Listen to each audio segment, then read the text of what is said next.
On today's episode, you'll hear how to do more with your marketing in less time. This is the Be a Marketer podcast.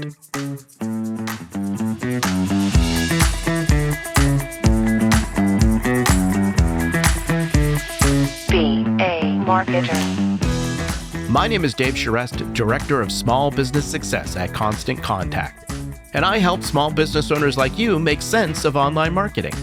And on this podcast, we'll explore what it really takes to market your business, even if marketing's not your thing. No jargon, no hype, just real stories to inspire you and practical advice you can act on.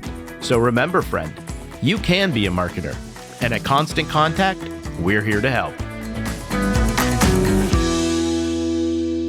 Well, hello, friend, and thanks for joining us for another episode of the Be a Marketer podcast. This is Kelsey Carter. Ha! I fooled you, didn't I, Kelsey? You thought I was going to say something else. You did. I was not expecting that intro so quick. So, Kelsey, this is the fourth in our series of conversations with, say it with me, Constant Contact Community coaches. No, that didn't work. We'll try better next time. Anyway, community coaches are distinguished members and leaders in the Constant Contact community who go above and beyond. They showcase their expertise, engage with others, and offer guidance to the small businesses in our online community. Kelsey, we're doing 6 of these episodes. We've done 3 of them so far. We've had Tracy Lee Davis come on to talk to us about setting goals. Wesley Means has been here to talk about email design. Melanie Deal talking about growing your list. We're going to talk about creating multi-channel campaigns today. And then we've got reporting coming up and segmentation to kind of top things off. Kelsey, we have a return guest today to talk about creating those multi-channel campaigns, don't we? We sure do. It's Wesley Means, the founder and CEO of Activate Business Solutions, which is a full-service micro-agency based in the Asheville region of North Carolina. So he started this agency because he wanted to help small businesses and nonprofits after seeing this great need for marketing services within those spaces. Love that. And why don't we jump right into our discussion with Aaron about the importance of multi-channel campaigns. So, Aaron, multi-channel campaigns, I think people get very tied into the things that they're doing. So if they're sending emails, this is what I do. I send emails, which I'm glad people are doing. I think that's a good thing to do. But when you start thinking about social media, you've got text marketing, you've got all this other stuff. Talk to me about what are multi-channel campaigns and why are they important? Well, the average small business or nonprofit that I talk to is frustrated by the idea of needing to cover many bases within their marketing. They're short on time. They have trouble keeping up with it all, and they feel stressed about it. And then they have this, then that's not even what is the content going to be, right? Yeah. So it can be kind of daunting. But at the same time, the goal really is we need visibility. We need visibility and penetration with our marketing message to really build that rapport, create that connection. And so in 2024, you really need to be making a concerted effort using a few different strategies that are in each of their own right, quite powerful, and they have their sweet spot. But when you use them together, you get a sum that's greater than the parts. To your point, yeah, it's like using these different channels really allow you to kind of expand your reach, help you kind of boost that opportunity for growth that you have by getting more people into your universe, so to speak. But I think one of the mistakes I often see is when people think that, well, okay, multi-channel, that just means copying and pasting the same thing across different sites or channels or whatever the case may be. Talk to me off a ledge. Why is this a mistake? Well, first of all, the level of noise on the internet is 100 times what it was 10 years ago. So I even have discussions with clients when they're asking, should I be posting the same content to each of my social channels? And I got to tell you, it's more often than not that even if they do that, it's still not going to get seen by people multiple places. That's how wild and how crazy it is out there. At the same time, technology's improved. There are best practices that have come, into play over the years that make it easier for us to maybe share similar content, but spin it and frame it a little bit differently based on the platform.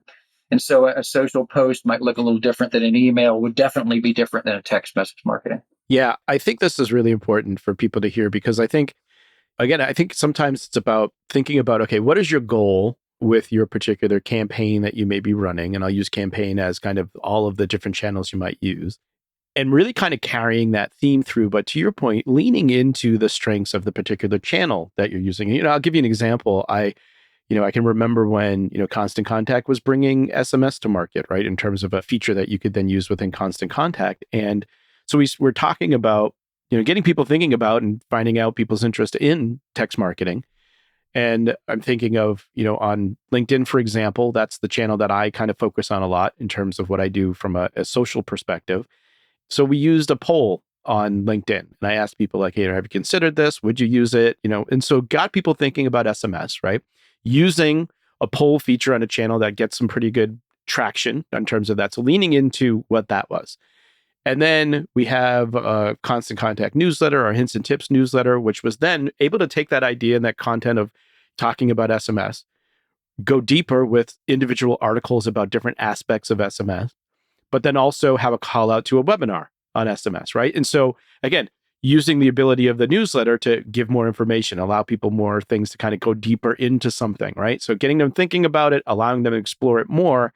And then SMS channel, I would send people a reminder to say like, hey, the event is today. And I would use that to increase attendance for that SMS webinar, right? And so it's really thinking about like, yeah, we're talking about SMS. We want to get people aware of that, but then leaning into each of those strengths, right? And so, I mean, is that how you think of it too? Like when you start thinking about like, how do we kind of like approach just thinking multi-channel? That's how I think about it because, it's about the strengths of each channel, but then it's also about what's the objective. I can't tell you how many hundreds of people have said to me, I can't seem to get any sales off social media. And my answer is similar to most of them, which is you're not supposed to.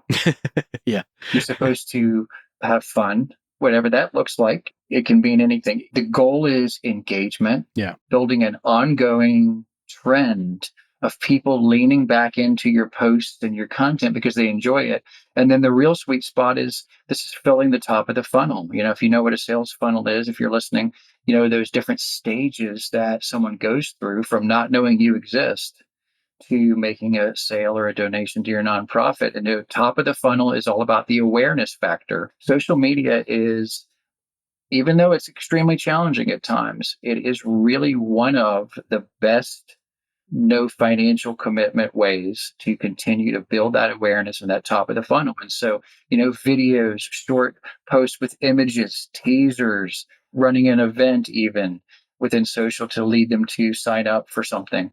These are all different ways that you can play that game. And when you do that properly, you're connecting with the networks of the people who are you're following. And that's really the way it's supposed to work. And you can't do that with these other platforms. And meanwhile, they have their complete sweet spots. Email is the direct connect. As far as statistically, it dominates everything out there.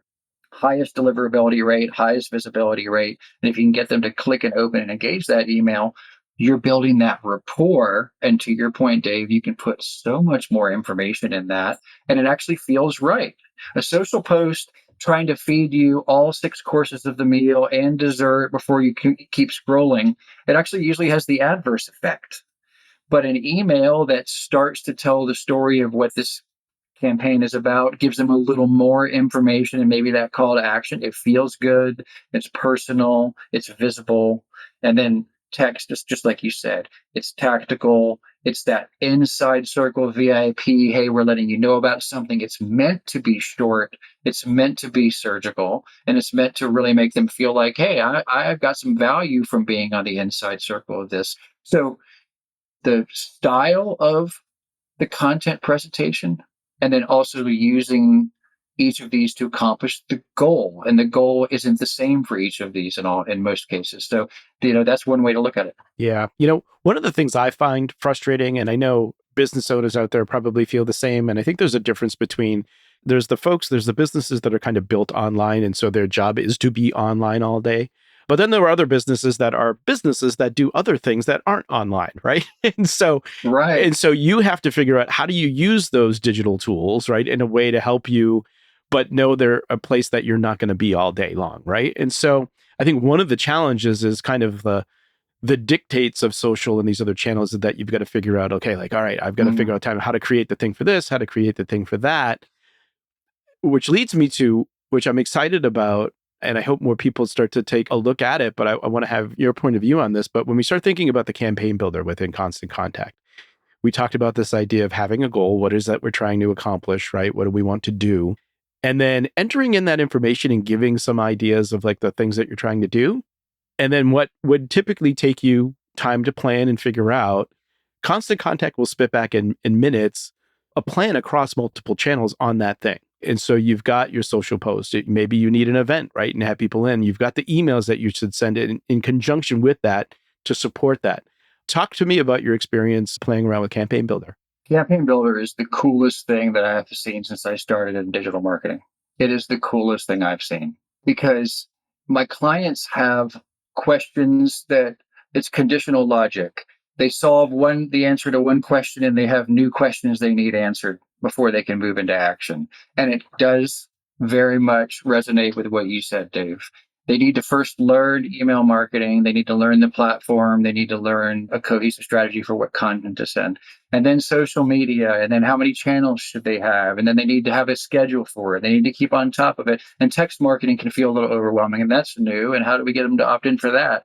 And, helping folks to just get a handle on that has been an incredible challenge because you're asking folks who are specialists in other things to go completely against the grain and commit quite a lot of time and energy to developing a marketing on these different channels. And so it's an uphill battle for sure.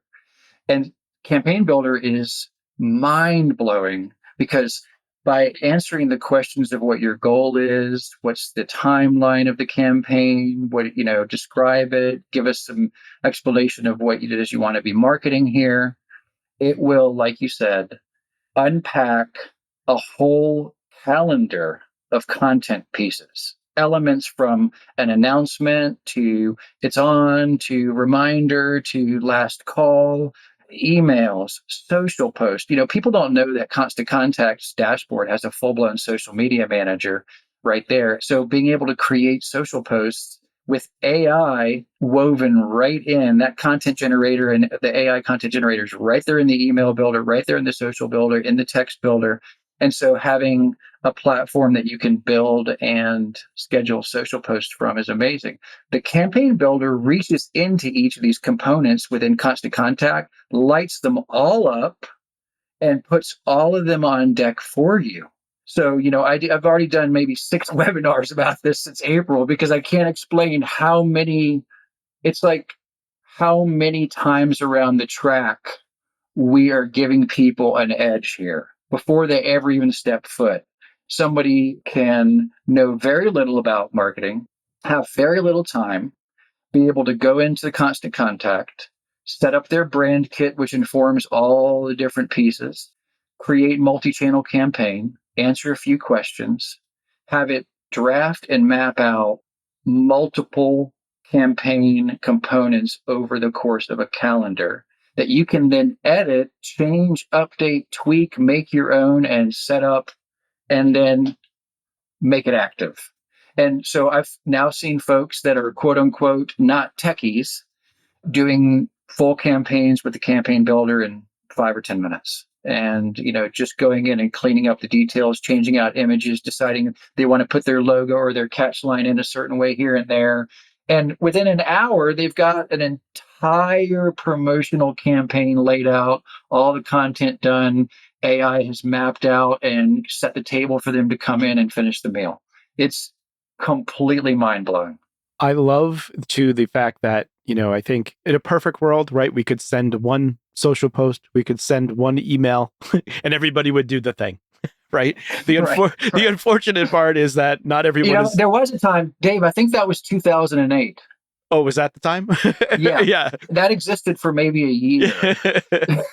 But it's like, right? Like not everyone is thinking about our businesses as much as we are, right? And so people have lives, people have things going on, all these distractions. And so I think, I love that it does give you the multiple opportunities, right? To get in front of people and do that.